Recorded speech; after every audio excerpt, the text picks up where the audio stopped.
Dhoni sixer மழை பொழியும் போதெல்லாம் பெரும்பாலும் அணிக்கு வெற்றி கிடைத்தே வந்துள்ளது. ஆனால் பெங்களூரு அணிக்கு எதிராக அவர் அடித்த இமாலய சிக்ஸர் சென்னை சூப்பர் கிங்ஸ் அணி வெற்றி வாய்ப்பை பறித்ததாக விமர்சனம் எழுந்திருக்கிறது.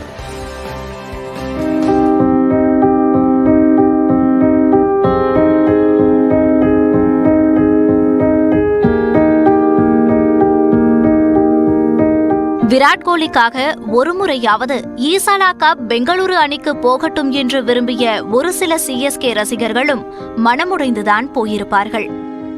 மகேந்திர சிங் தோனியை அப்படி பார்க்க ரசிகர்கள் யாரும் விரும்பியிருக்க மாட்டார்கள்.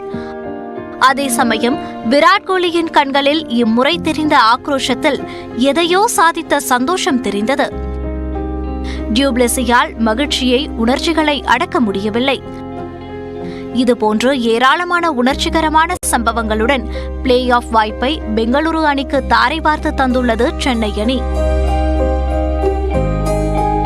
பெங்களூரு சின்னசாமி மைதானத்தில் நடந்த போட்டியில் முதலில் பேட் செய்த ஆர்சிபி அணி 5 விக்கெட் இழப்புக்கு 218 ரன்கள் சேர்த்தது.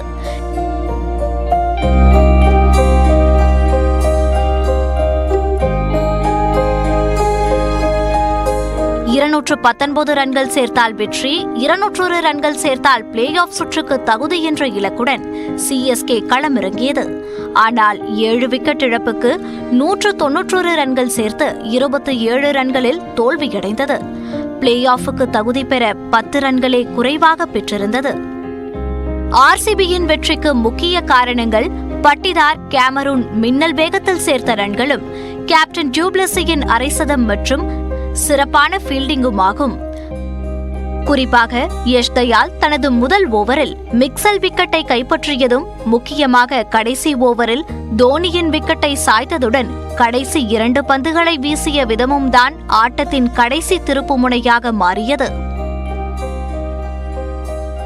சிஎஸ்கேவை பொறுத்தவரை அணிக்கு தேவைப்படும் நேரத்தில் பந்து வீச்சாளர்கள், பேட்டர்கள் பேட் செய்யாதது தோல்விக்கு முக்கிய காரணமாக அமைந்தது.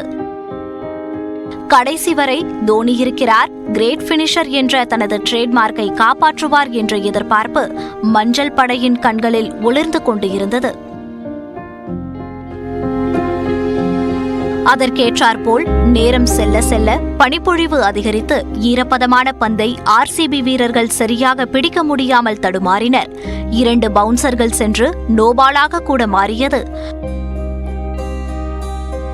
குறிப்பாக கடைசி ஓவரில் முதல் பந்தை தோனிக்கு யார்க்கராக யஷ் தயால் வீச முயற்சித்தார். ஆனால் ஈரமான பந்தை அவரால் கட்டுப்படுத்த முடியவில்லை. அது லெக் சைடில் ஃபுல் டாஸாக மாறியது. அதை தனக்கு சாதகமாக்கிய தோனி சிக்ஸர் விளாசினார். அது 110 மீட்டர் தூரம் பறந்து மைதானத்தில் பார்வையாளர்கள் மாடத்தின் மேல் விழுந்தது. அந்த பந்து காணாமல் போனதால் உடனடியாக வேறு பந்து மாற்றப்பட்டது. இதுதான் ஆட்டத்தில் திருப்பு முனையை ஏற்படுத்தியிருப்பதாக தேஜஸ்வி உடப்பா என்ற கிரிக்கெட் விமர்சகர் கருத்து தெரிவித்துள்ளார்.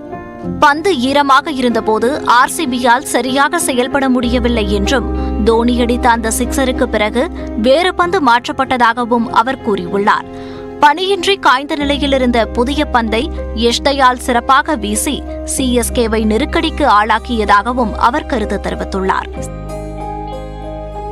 காய்ந்த பந்தை ஸ்லோபாலாக நேர்த்தியாக வீசியபோது பவுண்டரி அருகே கோச் கொடுத்த தோனி வெளியேறினார். மேலும் அடுத்த பந்தையும் சுழற்பந்து வேகத்திற்கு 106 கிலோமீட்டர் வேகத்தில் மட்டுமே யஷ் தயால் வீசியதால் அதை வேகமாக அடிக்க முடியாமல் போனது.